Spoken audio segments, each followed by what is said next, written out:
You'll babysit your brother's kids. We're going on a family trip. That was it. No hello, no hug, no how was your 10-hour flight, sweetheart. Just my mom standing in the doorway with her coat already on, handing me a list of bedtimes and allergy medicine like I was the hired help she forgot to tip. My brother Derek leaned around the corner, grinning. Don't wipe your snot on her, kids. The whole house laughed. 3 kids, 5 days, $0, and the resort they were going to, I would find out later, I was the one paying for it. What I said next made my mom's face turn white. And by the end of that week, every automatic payment, every bill, every favor I had quietly carried for 6 years would crash down on them like an avalanche they never saw coming. Before I go on, please take a moment to like and subscribe, but only if you truly connect with this story. Drop your location and your local time in the comments. I love seeing where you all are. My name is Claire. I'm 27. And this is the story of how I stopped being my family's ATM and watched them realize they couldn't afford their own lives without me. Now, let me take you back to 3 weeks before Christmas, the night my mom called me crying. It was 11 at night. I was sitting cross-legged on my bed in my Seattle apartment with my laptop balanced on a pillow, finishing a code review that was already 3 days late. My phone buzzed once on the nightstand, then twice. Then it lit up with my mom's name and didn't stop. I answered. The crying started before I could say hello. Claire. Honey, I need you to come home for the holidays. Her voice cracked in the exact spot it always cracked. This might be the last time I get all my kids under one roof. Your father would have wanted this. My father. She always knew exactly which sore spot to press. He'd been gone 8 years, and she still brought him up like a bill collector whenever she needed something from me.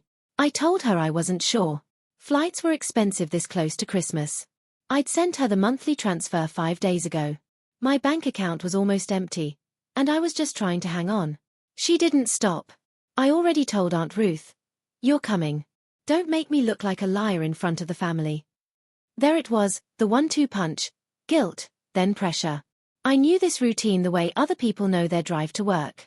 And just like every other time, I gave in. I booked a flight that night. $1,200. Economy. 10 hours with a layover in Denver. I remember staring at the confirmation email on my phone and thinking, this is fine. This is what good daughters do. I should have known better, because the last time my mom cried on the phone like that, it cost me $11,000. But I'll get to that. 3 weeks later, I was dragging my suitcase through 6 inches of slush up my mom's driveway in Richmond, Virginia. My back ached from the flight. My fingers were numb. The porch light was on, and through the frosted glass I could see people moving around inside. I knocked. My mom opened the door, and the first thing I noticed was her coat. Not a bathrobe, not an apron, a coat, zipped up, keys in her hand. She didn't hug me. She didn't even look at my face. She held out a folded piece of paper. Here's the schedule. Lily is allergic to strawberries. The baby's reflux medicine is in the cabinet above the stove. The pediatrician's number is on the fridge. She checked her watch. We need to leave in 20 minutes to make our dinner reservation. I said. That's when Derek appeared from the hallway. Resort polo, sunglasses pushed up on his forehead in December. He had that grin, the one he'd had since we were kids, the one that meant he was about to say something to embarrass me and everyone would laugh. Don't wipe your snot on her, kids. His 3 children came rushing around the corner. Lily, 5, grabbing my leg. The middle one, 3, running right past me. And the baby, 18 months old, screaming in Megan's arms. Megan walked by without looking at me. The formula's on the counter. She wakes up at 2. And then they were gone. Coats on, doors slamming, the SUV pulling out of the garage. I stood in the middle of the living room holding a piece of paper with someone else's kids' bedtimes. My suitcase was still zipped at my feet. That's when I noticed something. The resort brochure on the kitchen counter. 5 days booked 3 weeks ago. 1 week before my mom ever called me. The tears were an act, and I was the joke. The baby woke up at 2 a.m. sharp, just like Megan said. The only thing Megan got right. I lifted her from the portable crib and walked slow circles through the dark living room, patting her back, humming a half-remembered song my dad used to sing. The house was quiet except for her little whimpers and the hum of the refrigerator. The refrigerator. I stopped in front of it. Under the magnets and takeout menus, there were photos. Derek's college graduation, Derek's wedding, the whole family at the beach last 4th of July. Derek, Megan, the kids, my mom, even Aunt Ruth in the corner with her sun hat. I wasn't in a single one. I stood there a long time, bouncing the baby, scanning every photo like maybe I'd missed myself. I hadn't. My phone buzzed in my back pocket. A banking alert. I shifted the baby to one arm and checked it. Charge: $4,800. Coastal Breeze Resort and Spa. My mom's credit card, the card I paid the monthly bill on. The card she just used to book a resort vacation I wasn't invited to. Something cold slid through my chest. Not sadness, something sharper. I sat down on the couch with the baby asleep on my shoulder and opened my banking app. I started scrolling.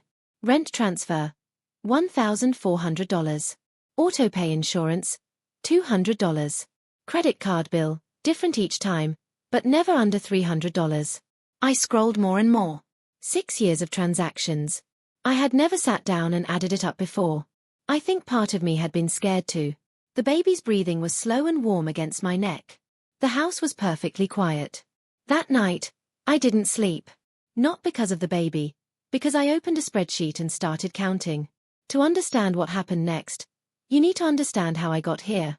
And that means going back to the day my dad died. I was 21, just graduated. No job lined up yet, just a degree and a plan to move to the West Coast and start over. My dad, Richard Fielding, a quiet man who fixed lawnmowers in the garage and called me kiddo until the day he died, had a heart attack on a Tuesday morning. By Wednesday, he was gone. At the funeral, it rained so hard you could barely hear the pastor. Derek stood next to Megan, who was 6 months pregnant with Lily. He cried. My mom cried. Everyone cried. I did too. But I also remember watching my mom's face and seeing something under the grief, something that was thinking and planning. She pulled me aside at the reception. Claire, you're the strong one. Derek has a family to worry about. I only have you now. I was 21. I didn't know that sentence was a leash. I got my first job 2 months later. Entry-level. The paycheck barely covered rent and food. The very first month, my mom called. I can't make rent this month, baby. Just this once. I sent her $1,400. And then I sent it again the next month and the next and the next for 6 years. Not once. Not a single time in 72 months. Did my mom ask Derek for money? Not when he bought a new truck 6 months after our dad's funeral. Not when he and Megan took a cruise for their anniversary. Not when he upgraded his TV to a 70-inch flat screen. Funny how strong always meant the one who pays. Last Christmas was supposed to be different. I told myself that on the plane ride to Richmond. I even believed it. I'd bought gifts for everyone. Real gifts. A cashmere scarf for my mom. A set of wooden building blocks for the kids. Hand-painted. $60. A nice bottle of bourbon for Derek because I was still trying. Always trying. The gift I got was a bath towel wrapped in newspaper. Not even real newspaper. It was a grocery store ad. I could still see the coupon for $2 chicken thighs peeking out of the fold. I grabbed it last minute. My mom said brightly, "You're so hard to shop for." I smiled. Of course I smiled. The day after Christmas, my mom announced a family ski trip. I actually felt a little excited, which tells you everything about how low my expectations were.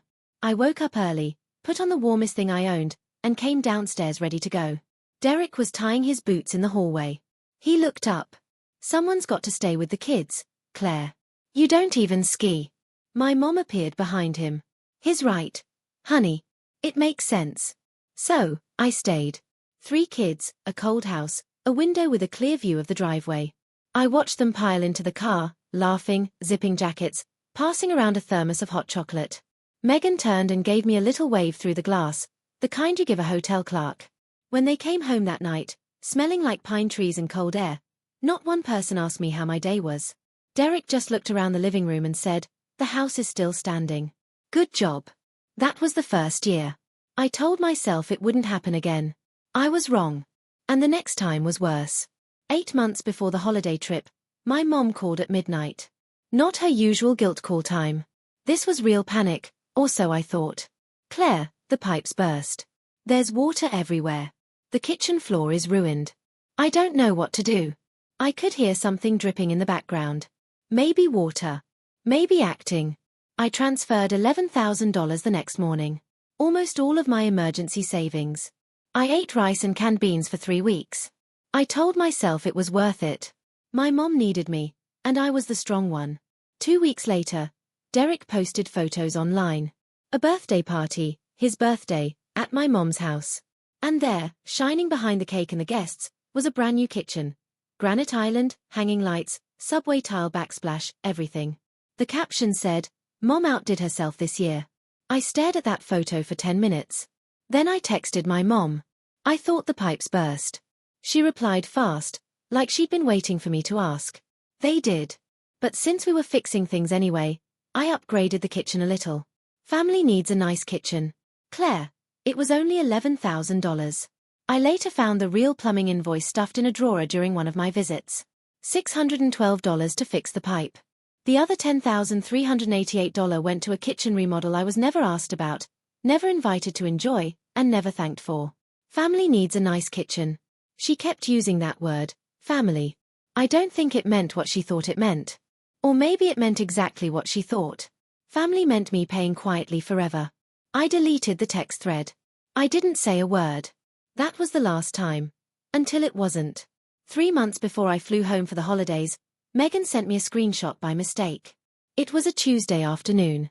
I was on my lunch break scrolling through messages when a notification popped up from Megan, which was already weird because Megan and I didn't talk.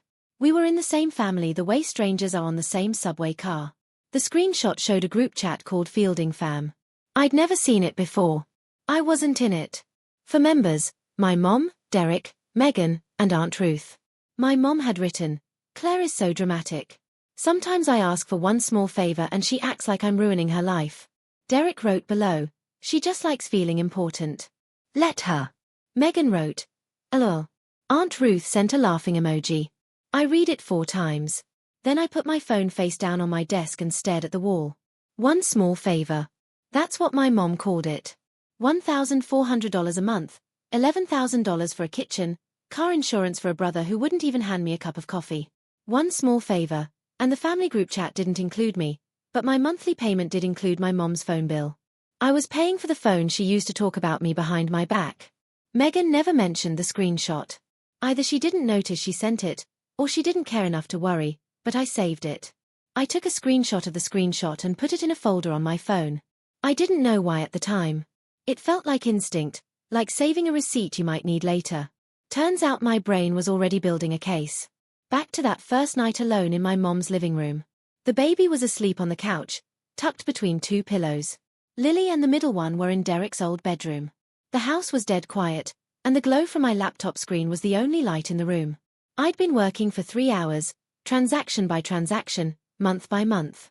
Bank statements going back to August 6 years ago, the first $1,400 I ever sent. When the spreadsheet was done, I just sat there. Rent. $1,400 times 72 months. $100,800. Car insurance for Derek. $200 times 72 months. $14,400. Credit card bills. $16,800 across 6 years. That was just what I'd tracked so far. There were probably charges I missed. The kitchen emergency. $11,000. Total at the bottom of the screen, bold because the spreadsheet did that automatically. $143,000. I paid $143,000 to a family that doesn't put my photo on the refrigerator. I looked at the number. Then I looked at the sleeping baby. Then I looked at the empty driveway outside. Somewhere at a beach, my family was eating shrimp cocktail on a tab that would show up on a card that I would pay. And here I was in a dark living room with a spreadsheet that told me exactly how invisible I'd been, and exactly how much that invisibility cost. I picked up my phone and typed a message to Nora, my best friend since college, the only person who ever asked me, "Claire, how much are you really sending them? I need your help, and I need you to be honest with me." She called back in 7 minutes, and the first thing she said was something I had needed to hear for 6 years. "Claire, you gave them a house."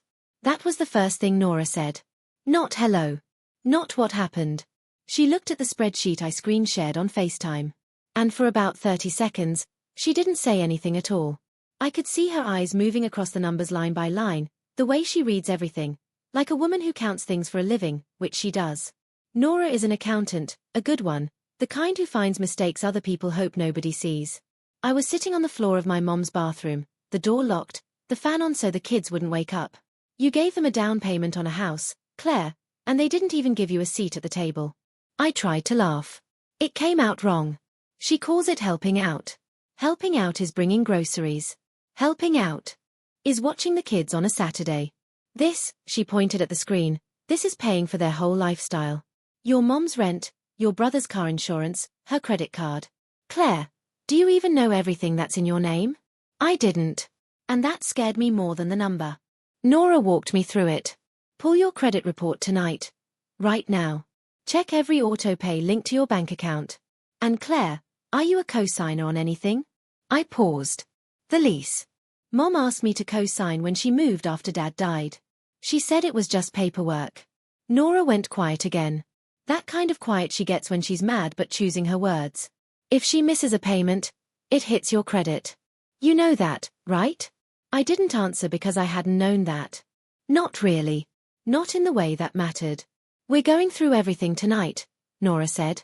All of it. It was 3 o'clock in the morning when I pulled my credit report. Nora stayed on the phone the whole time, guiding me through the screens while I sat on cold tile with my back against the bathtub. 2 credit cards I recognized. A joint checking account I opened years ago and forgot about.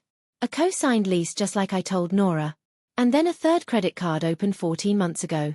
Authorized user, Patricia Fielding. Balance, $3,200. I stared at the screen. Nora, I didn't open this. I know you didn't. I never signed anything. I never agreed to put her on this card. Nora's voice was careful, like someone holding glass. Claire, that's not just being careless with money. Adding an authorized user and running up a balance without permission, that could be fraud, even if it's family. She's my mom, and she opened a credit line in my name without asking. Those 2 things can both be true. I pulled up the statements. The charges were all hers. A department store, a day spa, $3.40 for one visit, groceries that weren't cheap. 14 months of spending on a card I didn't even know existed, under my name, hurting my credit score. I set the phone down on the tile. I sat there in that bathroom in my mom's house with the fan still whirring above me and the faucet dripping and the baby monitor silent for once. And for the first time in 6 years, I didn't cry. I just saw everything clearly, like someone finally turned the lights on in a room I'd been stumbling through in the dark. I didn't feel sad anymore. I felt something I hadn't felt in 6 years. Clarity. And clarity, it turns out, is dangerous. For the people who need you to stay confused. The next afternoon, my phone rang. Mom. I could hear waves and laughter and steel drum music in the background before she even spoke. How are the kids? Not how are you? Not did you sleep? Just how are the kids? Fine, I said. Oh, good. Listen. Honey. Derek forgot to pack the kids' rain boots. It's supposed to rain tomorrow, and Lily hates wet socks. Can you run to the store and grab some? With what car, Mom? A pause. Oh, right. Well, take an Uber. Use my card. Another pause. Actually, no. Just use yours. I'll pay you back. She would not pay me back. She had never, in 6 years, paid me back for anything. Derek's voice floated in from the background, bright and casual, like he was talking about the weather. Tell her to get the good brand, not the cheap ones. I looked at my laptop, still open on the kitchen counter. The spreadsheet glowed from across the room. $143,000, plus the $3,200 I found at 3 in the morning, plus the $4,800 resort charge. The number was still growing, even now, even while I held the phone. Sure, Mom. I hung up. I didn't go to the store. I sat at the kitchen counter and looked at the spreadsheet and the sleeping baby and the empty house and the resort brochure and the photos on the fridge that didn't include me. And I made a decision. That was the last time I said sure, Mom, and meant it. The next time those words left my mouth, they would mean something very different. I called Nora again that evening after the kids were in bed. This time, I wasn't on the bathroom floor. I was sitting at my mom's kitchen counter, the $11,000 kitchen counter, with my laptop open and a pen in my hand. What do you want to do? Nora asked. I thought about it. Really thought about it. Not the angry version, not the crying version, the clear version. I want to stop lying to myself that they'll change. Nora was quiet. Then she said, tell me what that looks like. So I told her. I laid it out like a project plan, because that's what I do for a living. I build systems. And this was a system that needed to be shut down. Step 1. Cancel every automatic payment from my accounts. Rent, insurance, credit card bill, all of it. Step 2. Contact the landlord and tell him I'm removing my name as co-signer on my mom's lease. Step 3. Call the credit card company and report the unauthorized card. Freeze it. Step 4. Print the spreadsheet. Every line, every dollar, every month, 12 pages. Nora listened to all of it without interrupting. Then she said something that made my stomach drop, but in a good way, the way it drops when you're about to jump and you've already decided. Call the landlord before you tell them. Start it before they can guilt you out of it. Once the paperwork is moving, it's done. They can cry all they want, but the clock is ticking. She was right. If I told them first, my mom would cry. Derek would yell. And I'd give in. I always gave in. Not this time. I'm not punishing them, I said. I'm just not covering for them anymore. I made the calls the next morning while the kids watched cartoons in the living room. One by one, with the volume turned up just enough to cover my voice from the kitchen. First call, the landlord, Mr. Garnett, a polite man with a flat voice who clearly wasn't used to calls like this. I'm calling because I'm a co-signer on the lease at 412 Briar Lane. My mother, Patricia Fielding, is the main tenant. I'd like to formally request removing my name. He asked a few questions. I answered them. Then he said, I appreciate the heads up, Miss Fielding. Your mother will have 30 days to get a new co-signer, or the lease will switch to month while we do a credit review. 30 days. The clock was set. Second call, my bank. I cancel the auto-pay for 3 recurring payments, rent, car insurance, credit card bill. The representative confirmed each cancellation and gave me a reference number. I wrote them all down. Third call, the credit card company. This one took longer. I explained the situation. An authorized user had been added to my account without my knowledge or permission. The representative paused, then said, we'll flag this for review and freeze the card right away. You can file a formal dispute if you'd like. Not yet, I said, but I want it frozen today. Done. I sat at the kitchen counter after I hung up. The stack of printed spreadsheets, 12 pages highlighted in yellow, sat in a manila folder beside me. Everything was ready. The auto-pays were dead. The landlord had been told. The unauthorized card was frozen. Everything was set. The dominoes were lined up. All I had to do was wait for them to walk back through the front door, tanned, rested, and having no idea the floor under them had already been pulled away. That last night, Lily climbed into my lap on the couch. She was in her pajamas, the ones with little astronauts, and she smelled like baby shampoo and graham crackers. She pressed her face into my shoulder and said, Auntie, why don't you come on trips with us? I have to work, sweetie. She pulled back and looked at me the way 5-year-olds look at you when they're about to repeat something an adult said. Daddy says you don't do anything important. The room tilted for a second. I hugged her tighter and didn't answer. I tucked her into bed, kissed her forehead, and walked back to the kitchen where my phone was charging next to the manila folder. And then, for the first time since this started, I almost quit. I picked up the phone and called Nora. It was past midnight in Seattle, but she answered on the second ring. I was crying. Really crying. The messy kind. The kind I hadn't let myself do in years. What if I'm wrong? I whispered. What if this ruins everything? Nora didn't pause. Claire, you paid $143,000. They called you dramatic in a group chat you weren't even in. Your mom opened a credit card in your name. This isn't love. This is a system. And you're the engine they refuse to take care of. I pressed the heel of my hand to my eyes and breathed. I'm not doing this to hurt them, I said. I know. You're doing this so you can stop hurting. I hung up, wiped my face, looked at Lily's door, closed and quiet. Then I heard it the next morning. Tires on gravel.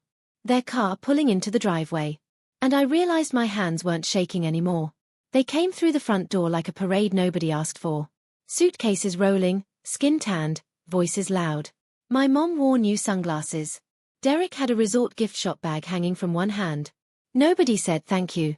Nobody asked how my 5 days went. Patricia walked past me and scanned the kitchen.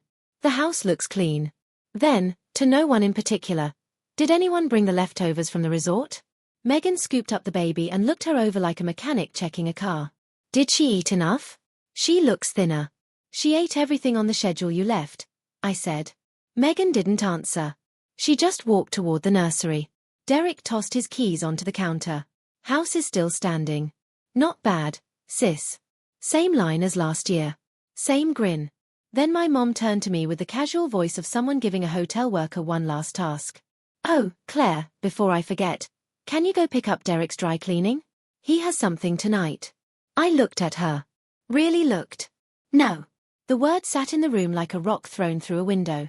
My mom blinked. Derek stopped mid-step. What? Patricia said. I said no. But I do need to talk to everyone tonight. After dinner. 3 seconds of silence. 3 full seconds. I counted them in my head. About what? Derek asked. About money. My mom's face flickered, something fast behind her eyes, gone before it fully showed. Then she smiled. That tight smile, the one she uses when she's already changing the story in her head. Someone's dramatic again. Fine. We'll talk after dinner. She had no idea what was coming. None of them did. Dinner was my mom's specialty. Pot roast with mashed potatoes, green beans, a pie from the bakery she always swore she made herself. She cooked it in the new kitchen. My kitchen. The $11,000 one. The talk was all resort. Patricia told a story about a waiter who spilled a drink near their table. Derek showed photos on his phone. The pool. The sunset. A plate of crab legs. Megan scrolled through her own album and held the screen toward me. Look at this one. The kids would have loved it. The kids who were here with me while you were there. I said nothing. I ate. I waited. My mom noticed. She always noticed when the room wasn't arranged the way she wanted. Honey, you seem tense. Is everything okay at work? There it was, the redirect. If Claire is upset, it must be about Claire. It could never be about them. Work is fine, Mom. I just have some numbers I want to share after we clean up. Derek snorted. Numbers? What is this, a board meeting? Patricia laughed. Megan half smiled. Something like that, I said. I didn't smile. I set my fork down. The clink of metal on the plate was the loudest sound in the room for about 2 seconds. And in those 2 seconds, something changed. I watched it move across their faces. Derek's grin fading a little. My mom's hands pausing over her plate. Megan glancing at Derek the way people glance when the script is suddenly wrong. I waited until the dishes were done, until the kids were in bed, until there was nowhere to run and nothing to distract them. Then I opened my laptop. My mom is not a foolish woman. Manipulative. Yes. Entitled. Yes. But not foolish. While I was putting the kids to bed, she made a phone call. I know because I heard her whispering in the hallway when I came back downstairs. She had her hand cupped over her mouth like she was protecting a candle flame. Ruth, can you come over? Claire is acting strange. I think she's going to cause a scene. 20 minutes later, the doorbell rang. Aunt Ruth, my dad's younger sister, 52, the kind of woman who brings casseroles to every crisis and opinions to every conversation, stood on the porch in her reading glasses and a heavy cardigan. She hugged my mom first. Then she turned to me with that look, half pity, half suspicion, the one she used when my mom got to her first. Claire, your mother told me you're upset about something. Whatever it is, let's talk it out like family. My mom appeared behind Ruth's shoulder, dabbing her eye with a tissue. See? Even Aunt Ruth is worried about you, honey. She called back up. Of course she did. She'd done it my whole life, stack the room before I could speak, make sure the jury was seated before the defendant walked in. Derek was on the couch with his arms crossed. Megan sat beside him, scrolling on her phone, looking like she wanted to be anywhere else. And now Aunt Ruth, already filled up with my mom's version, sat in the armchair like a judge. 4 against 1. Just the way my mom liked it. I looked at Ruth and smiled. Not a mean smile, a tired one. That's exactly what I plan to do, Aunt Ruth. Talk it out like family. Then I opened my laptop. The living room looked like a courtroom nobody meant to build. My mom sat in the center of the couch, hands folded in her lap, the posture she used when she wanted to look reasonable. Derek sat to her left, arms still crossed, jaw tight. Megan sat to her right, phone finally face down. Aunt Ruth sat across from them in the wingback chair, watching me over her glasses.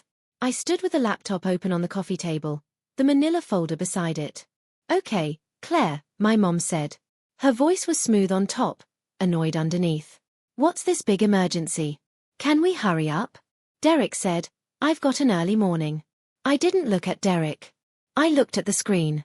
Then I looked at each of them, one at a time, the way my dad used to look at me when he was about to say something that mattered. I'm going to show you something. I'm going to stay calm. I'm going to stick to facts. And when I'm done, I'm going to leave. You can react however you want, but you will not change my mind. 5 seconds of silence. My mom looked at Derek. Derek looked at Megan. Megan picked up her phone, then set it down again. Aunt Ruth leaned forward 1 inch. Nobody spoke. The wall clock ticked. The refrigerator hummed from the kitchen. The new refrigerator. In the new kitchen. Paid for by the person standing in front of them. I turned the laptop so the screen faced the couch. I pressed one key. The spreadsheet filled the screen. Every line, every month, every dollar, organized by category, sorted by date, totaled at the bottom. The number at the bottom, bold, red, underlined, was $146,200. I read it line by line. I didn't rush. I didn't whisper. I spoke the way I speak in a code review, calm, in order, documented. Rent, $1,400 a month, 72 months. That's $100,800. My mom's mouth opened a little. No sound came out. Car insurance for Derek, $200 a month, 72 months, $14,400. Derek shifted on the couch.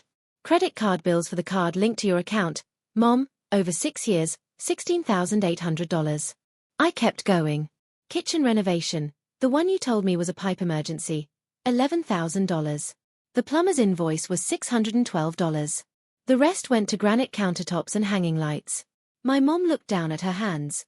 And this resort you just came back from, $4,800 charged to the card I pay the bill on. The card you didn't tell me you were using for a vacation I wasn't invited to. I stood up straighter. Plus extra charges I'm still finding. Total, $146,200. Silence. 8 seconds of it. I know because the clock ticked and I counted. Derek spoke first. Where are you getting these numbers? Your bank statements, or really, my bank statements, because every single one of these came out of my accounts. I opened the manila folder and placed the printed pages on the coffee table, one at a time. 12 pages, each highlighted in yellow. They landed with the softest sound, paper on wood.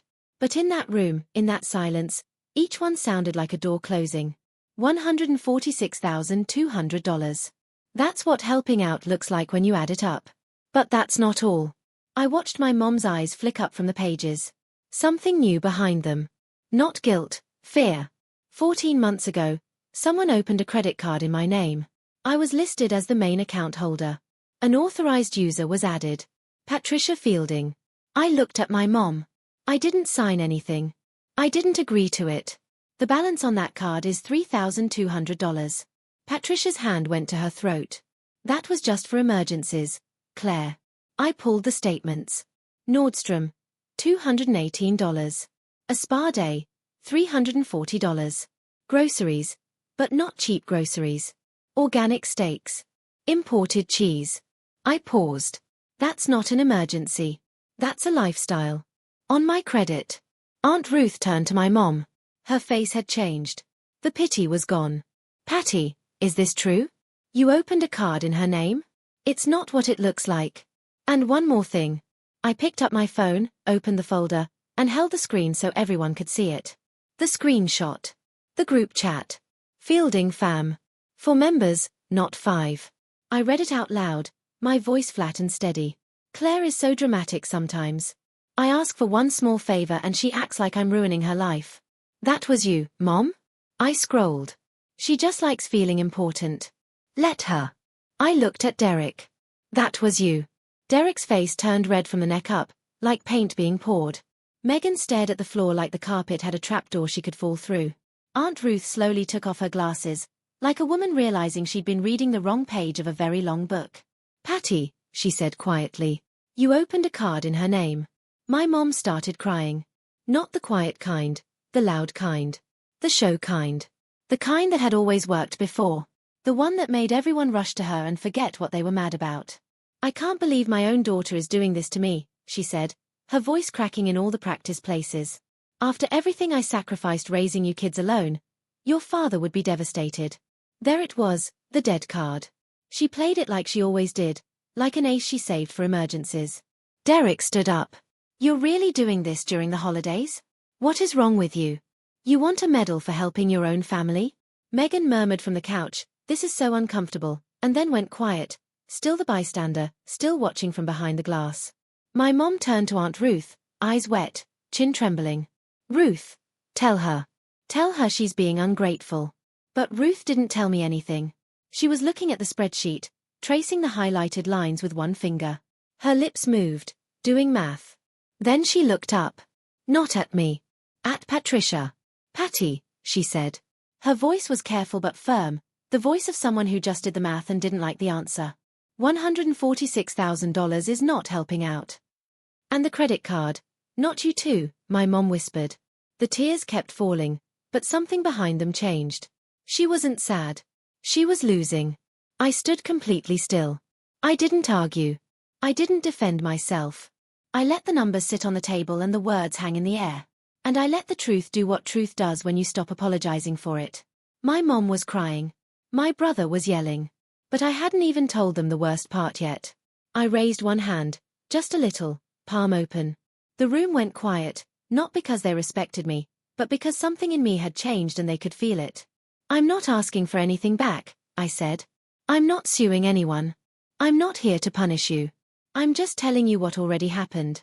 Derek sat back down slowly. As of yesterday, every automatic payment from my accounts to yours has been cancelled. Rent cancelled. Car insurance cancelled. Credit card bill cancelled. All of it. Effective immediately. My mom's face went white. Not pink. Not pale. White. I've told your landlord, Mr. Garnett, that I'm removing my name as co-signer on the lease. You have 30 days to find a new co-signer, or the lease switches to month while they do a credit review. Derek leaned forward. You can't do that. I already did, Derek. 2 days ago. And the credit card opened in my name without my permission, I said, looking at my mom. Frozen. The balance is under review. And then the room stopped. I don't mean it got quiet. I mean it stopped, the way a clock stops, the way a heart skips, the way a movie freezes on the one moment that changes everything. 10 seconds. Nobody breathed. Nobody moved. Aunt Ruth's hand went to her chest. Megan's phone slipped off the armrest and hit the carpet. Derek stared at Megan. Megan stared at the floor. And my mom, who had spent my whole adult life writing the story of this family her way, whispered 3 words. No, no, no. I didn't blink. I'm not punishing you. I'm just not paying for you anymore. Derek pulled his phone from his pocket like a man grabbing a life raft. He opened his insurance app, tapped twice, and his face changed. My insurance says lapsed. He looked up at me. What did you do? I stopped paying for it. That's what I did. Your car insurance has been in my name, billed to my card, for 6 years. I cancelled the auto pay. Megan grabbed his arm. Derek, the pediatric Ian is on Tuesday. We can't drive the kids without insurance. We can't. Shut up, Megan. Derek turned back to me, voice low and tight. Turn it back on, Claire. No, Derek. Turn it back on. No. You turn it on in your name, with your money, the way every other 31-year-old man with 3 kids and a truck handles his own car insurance. He stood up. For a moment, I thought he might yell, really yell, not the fake kind. But he didn't. He just stood there, phone in one hand, mouth opening and closing like he was trying to find a sentence that wasn't. There. This is insane, he finally said. You're insane. I'm 27. I've been paying your car insurance since you were 25. That's $200 a month for 6 years. $14,400. And you never once asked where it came from. That was the line that hit. Not the number. The never once. I watched it land. His jaw clenched. His eyes dropped. And for the first time in my life, I saw my brother look at me and have nothing to say. Megan was already on her phone, searching something, probably insurance prices. The first domino had fallen, but the biggest one was still standing. My mom's voice came out thin, stretched like a wire about to snap. Claire, if you take your name off the lease, I can't qualify on my own. My credit, it's not, she stopped and swallowed. I'll lose the house. I looked at her, the woman who fed me guilt for 6 years, who called me crying to get me on a plane, who handed me a babysitting schedule before she handed me a glass of water. It was never your house, Mom. It was mine. I just let you live in it. She turned to Ruth. Ruth, please talk to her. She's going to put me on the street. Aunt Ruth sat very still. She'd been quiet since the spreadsheet, since the credit card, since the group chat. But now she spoke, and her voice shook in a way I'd never heard. Patty, I had no idea she was paying for all of this. You told me you were handling things on your own. You told me Claire was just helping with groceries here and there. I was handling $146,000. Patty. That is not handling. That is not groceries. Ruth paused. Her chin lifted. Her eyes were wet, but steady. If my brother were alive, she stopped. The room waited. Your brother would be ashamed of how you've treated his daughter. My mom broke. Not the show break, the real one. The sound that came out of her was small and raw, and it filled the room like water filling a crack. She pressed both hands to her face and cried. Nobody moved toward her. For the first time I can remember, nobody rushed to comfort Patricia Fielding. I'm not putting you on the street, Mom. I'm giving you 30 days to figure out your own life, the way I've been figuring out mine alone for 6 years. I closed the laptop. I picked up the manila folder. I stood up straight, the way I should have stood up years ago. I love this family, I said. I do. But love is not a subscription you get to renew on someone else's credit card. My mom was still crying.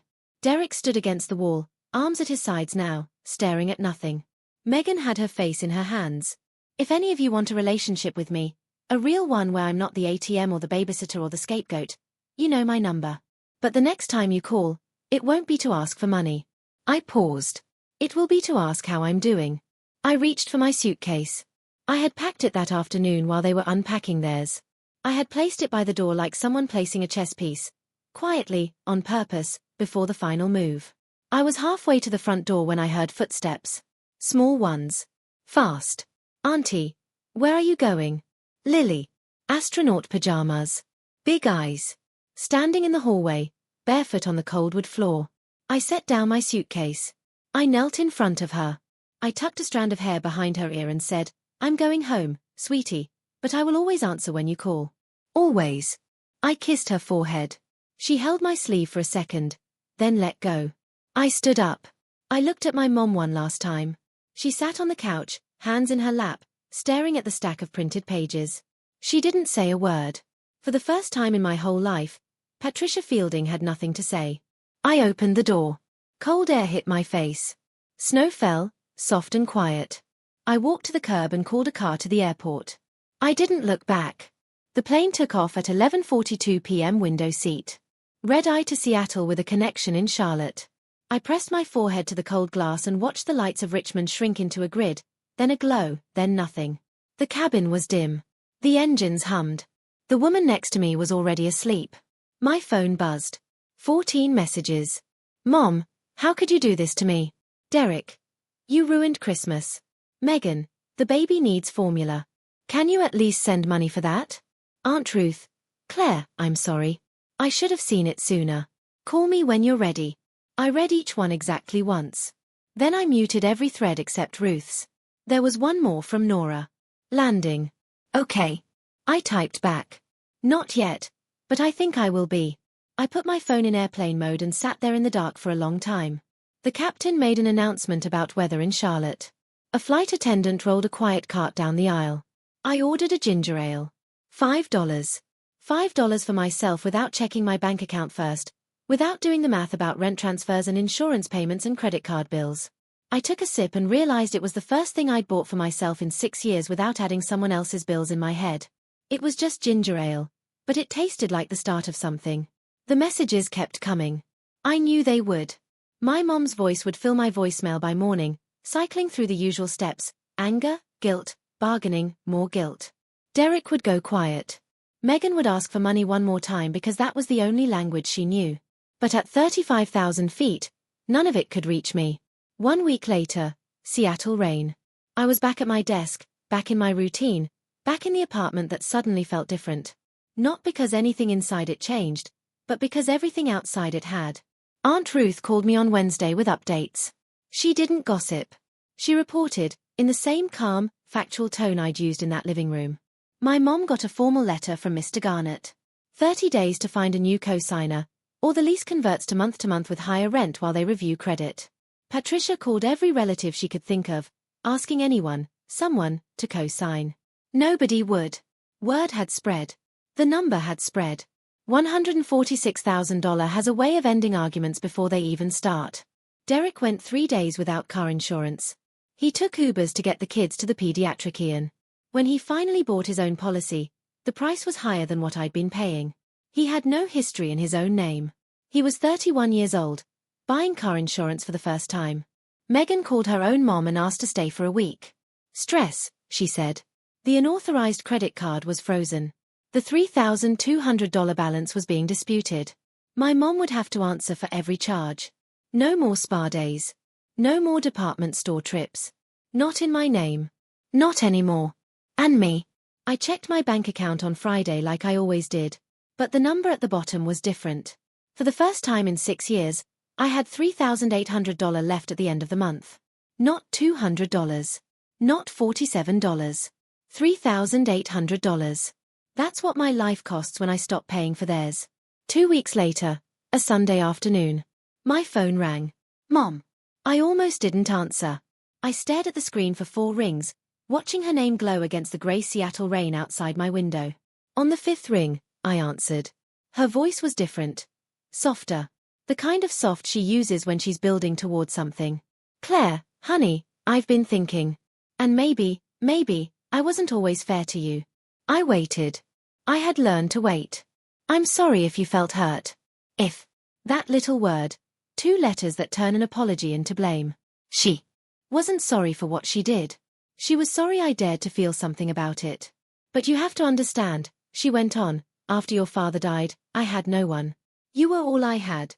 Mom, I said, I wasn't all you had. You had Derek. You had Aunt Ruth. You had a job. You chose me. Not because I was the only option, but because I was the only one who wouldn't say no. A long pause. I heard her breathing, then softer. So, does this mean you'll help with the lease? Just until I get back on my feet. There it was, hidden inside the apology like a hook inside a worm. The whole call, the soft voice, the maybe I wasn't fair, all of it leading to one thing. No, Mom. That's exactly what this means. I won't do that anymore. Silence. Then her voice dropped, cold, hard, with no pretending left. You'll regret this. The call ended. I set the phone down. Looked at the rain. I didn't cry. I didn't call Nora. I didn't feel guilty. I just felt, 2 months later, a Saturday morning in Seattle. I woke up at 8, not to an alarm. Not to a phone call. Not to a text that said, can you send, or I need, or just this once. I woke up because sunlight came through my curtains and my body decided it was time. I made coffee, French press, good beans, the $12 bag I'd been staring at for weeks, and finally bought because I could. I sat at my kitchen table and did something I hadn't done on a Saturday morning in 6 years. Nothing. No bank transfers. No guilt. No mental math about whose bills were due and whether I'd have enough left for groceries. My phone buzzed. FaceTime. Aunt Ruth. I answered. She was in her living room, reading glasses on, a mug in her hand. She looked tired but clear. I talked to your mother, she said. I told her she needs help. Financial counseling, at the very least. She's not happy with me either right now. I'm sorry, Aunt Ruth. Don't be. I should have paid closer attention. I believed her when she said she was handling it. Ruth paused. Then she said something I didn't know I needed to hear. Claire, your dad would be proud of you. Not because you stopped giving, but because you finally valued yourself. I pressed my hand over my mouth. The tears came. But they were different this time. Not the burning kind, the kind that come when something heavy finally lifts. Nora was at the table across from me, halfway through a bite of toast. She'd come over for brunch, like she did most Saturdays now. She caught my eye and grinned. Welcome to your life, Fielding. It's been waiting for you. I used to think being a good daughter meant saying yes to everything, that every no was a betrayal. That love came with a monthly payment, and if I stopped sending it, I would stop mattering. I was wrong. My mom and I don't talk much now. She sends texts sometimes, short ones, usually about the weather or a recipe she saw on TV. She hasn't asked for money. I don't know if that's growth or strategy. I hope it's growth, but I've stopped needing to know. Derek hasn't called. Not once. I think about Lily sometimes. Her astronaut pajamas. The way she held my sleeve. I send her birthday cards with bookstore gift cards inside. I don't know if she gets them. Megan sent me one text about a month after I left. The baby needs formula. Can you at least help with that? I replied with a phone number for WIC assistance and a link to apply. She never wrote back. Aunt Ruth calls every Sunday, no matter what. We talk about my dad, about work, about her garden. She's the only bridge I have back to my family. And I've decided one good bridge is enough. I'm not rich. I'm not winning. I still live in a one-bedroom apartment. Some weeks I eat ramen. I still check my bank account too often. Old habits don't die. They just learn to whisper. But for the first time in 6 years, my money is mine. My time is mine. My peace is mine. And if you're listening to this and you see yourself in my story, if you're someone's ATM, someone's free babysitter, someone's backup plan, I want you to know something. You're allowed to stop. You're allowed to count. And you're allowed to leave. That's not being selfish. That's surviving. Love is not a subscription. And you are not a service they forgot to cancel. Thank you for staying with me to the end. If this story hit you, if you've ever been the invisible one, the one who pays, the one who stays, leave a comment and tell me your story. I read every single one. Hit that like button if you felt something. Subscribe if you want more stories like this. And if you know someone who needs to hear this, someone who's still paying for people who won't even put their photo on the fridge, send it to them. Sometimes the courage to set a boundary starts with knowing you're not alone. There's another story in the description that I think you'll connect with.